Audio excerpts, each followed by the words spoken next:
طور پہ ہوتا یہ ہے کہ لوگ کہتے ہیں جان ہے تو جہان ہے.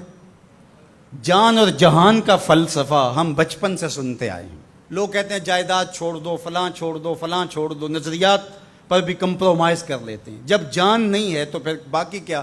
جان ہے تو جہان ہے. اس فلسفے کو حسین ابن علی نے بدل کے رکھ دیا کہ جان ہے تو جہان ہے. حسین نے بتایا جان نہیں ہے پھر بھی پوری کائنات تیری ہے. لوگ یہ کہتے ہیں کہ اگر لٹ گئے تو پھر سب کچھ برباد ہوگا. حسین نے یہ فلسفہ دیا لٹ کے ہی تو آباد ہوا جاتا ہے. یزید سب کچھ بچا کے بھی نہ بچ سکا، حسین سب کچھ کٹا کے بھی زندہ و جاوید رہا.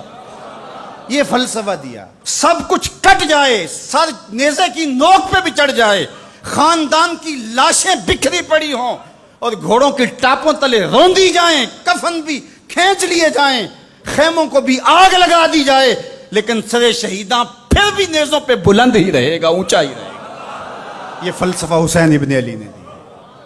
یہ سر جھکنے کے لیے نہیں ہے، یہ سر اوپر بلند ہونے کے لیے. اور میں ایک بات کہا کرتا ہوں، لوگ سر بچانے کے لیے ہاتھ دے دیتے ہیں، ظالم کے ہاتھوں میں ہاتھ دے دیتے ہیں کہ سر بچ جائے. حسین نے ہاتھ بچانے کے لیے سر دے دیا. ہم نے بچپن سے لے کر کے لڑکپن تک اور لڑکپن سے لے کر آج تک حضرت نبی رحمت صلی اللہ علیہ وآلہ وسلم کا یہ فرمان سنا ہے، من رآ منکم منکرا فلیغیرہ بیدہ فإن لم یستطع فبلسانہ فإن لم یستطع فبقلبہ وذلک اضعف الایمان او کما قال النبی صلی اللہ علیہ وسلم. تم میں سے اگر کوئی برائی کو دیکھے تو وہ ہاتھ سے روکے، ہاتھ سے نہیں روک سکتا تو زبان سے روکے، اور زبان سے بھی نہیں روک سکتا تو کم از کم دل سے برا جانے. اور یہ سب سے کمزور ترین ایمان کا مرتبہ تھا. جو لوگ کہتے ہیں امام حسین کربلا میں کیوں گئے، میں انہیں کہتا ہوں امام حسین حضور کی گود کے پالے ہوئے تھے، کمزور ایمان والے نہیں تھے کہ دل میں ہی کڑتے رہتے اور ظلم کو اور جبر کو اور زیادتی کو اور ناانصافی کو ہاتھ اور زبان سے نہ روکتے. حضرت امام حسین کے خطبے دیکھ لیجئے، قدم قدم پہ خطبے دیے. محمد بن حنفیہ کے نام جو آپ نے وصیت نامہ لکھا تھا، آپ نے فرمایا انی لم اخرج عاشرا ولا بطرا ولا مفسدا ولا ظالما. میں سیر سپاٹے کے لیے نہیں جا رہا اور نہ ہی میں اپنی کسی خواہش کی تکمیل کے لیے جا رہا ہوں. میرے اہداف میں، میری خواہشات کے کسی گوشے میں یہ موجود نہیں ہے کہ میں تخت و تاج حاصل کر لوں گا. انما خرجت لطلب الاصلاح فی امت جدی. میں اپنے دادا کی امت کی اصلاح کے لیے جا رہا ہوں. ارید ان آمر بالمعروف وانہا عن المنکر. میں امر بالمعروف اور نہی عن المنکر کے جذبوں سے مالا مال ہو کے میں اس سفر کو اختیار کر رہا ہوں. جب شریعت کا مذاق اڑایا جا رہا ہے، شریعت کی شکل بدلی جا رہی ہے، خلافت کا رشتہ قرآن سے ٹوٹ گیا ہے اور ایک نئی صورت دین کو دی جا رہی ہے، اور جو اس سانچے میں ڈھل کے دین نکلے گا وہ محمد عربی کا دین نہیں ہوگا جو طائف کے بازاروں سے لے کے مکے کی گلیوں تک، احد سے لے کر غزوہ حنین تک حضور نے خود اور اپنے اصحاب کو تکلیف میں ڈال کے جو دین دیا، جو امت تشکیل دی. یزید اس سارے نظم کو بدل رہا ہے، تو کیا نبی کا نواسا جس کو حضور نے گود میں پالا ہو وہ خاموش ہو کے بیٹھ جائے؟ کہا حسین ایسا نہیں ہونے دے گا، اور اس کی جو بھی قیمت ادا کرنا پڑی حسین وہ قیمت ادا کرے گا. اور پھر اس کی قیمت چھوٹی نہیں تھی جو ادا کرنا پڑی. اگر حضرت امام حسین رضی اللہ تعالیٰ عنہ اس وقت کربلا کے تپتے ہوئے ریگزار میں، اس میدان حق و باطل میں اپنی قربانی پیش کر کے جبر کا راستہ نہ روکتے تو یہ بات اچھی طرح سے ذہن نشین کر لیجئے، اسلام کی یہ شکل جو آپ کو دکھائی دے رہی ہے یہ موجود ہی نہ ہوتی.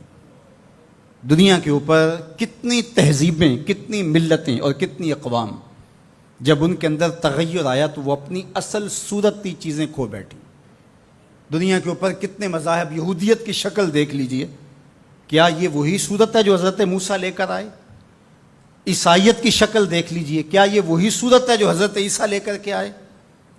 ابھی کچھ دن ہی نہیں گزرے تھے تو حواریوں کے بعد جو ہوا اور جس طرح سے دین عیسیٰ کا حلیہ بگاڑ کے رکھ دیا گیا، جس طرح موسوی دین کی شکل تبدیل کر کے رکھ دی گئی، تو کیا دین محمدی کی شکل باقی رہ جاتی؟ جب یوں دین کی صورت اور شکل کو بدلنے والے میدان میں آپ موجود ہوئے تھے، لیکن باقی ادیان، باقی تہذیبیں، باقی ملل، باقی قومیں، ان کی شکل اس لیے تبدیل ہو گئی کہ اس شکل کو بچانے والا کوئی حسین وہاں نہیں تھا، اور یہاں اس دین کی اصل صورت اور شکل اس لیے موجود رہی کہ اس دین کو بچانے والا حسین ابن علی موجود تھا۔ مسٹر گوکھلے نے کہا تھا کہ اگر حسین ابن علی رضی اللہ تعالی عنہ نہ کھڑے ہوتے تو اسلام یا تو مٹ ہی جاتا، اور اگر موجود رہتا تو اس کی وہ شکل نہ ہوتی جو محمد بن عبداللہ لے کر آئے تھے،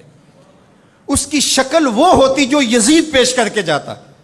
لیکن حسین ابن علی کی قربانی، ان کی نہضت کی وجہ سے، ان کے قیام کی وجہ سے، ان کے کھڑا ہو جانے کی وجہ سے 14 صدیاں گزرنے کے بعد آج بھی وہی اسلام ہے جو آمنہ کا لال دے کے گیا تھا۔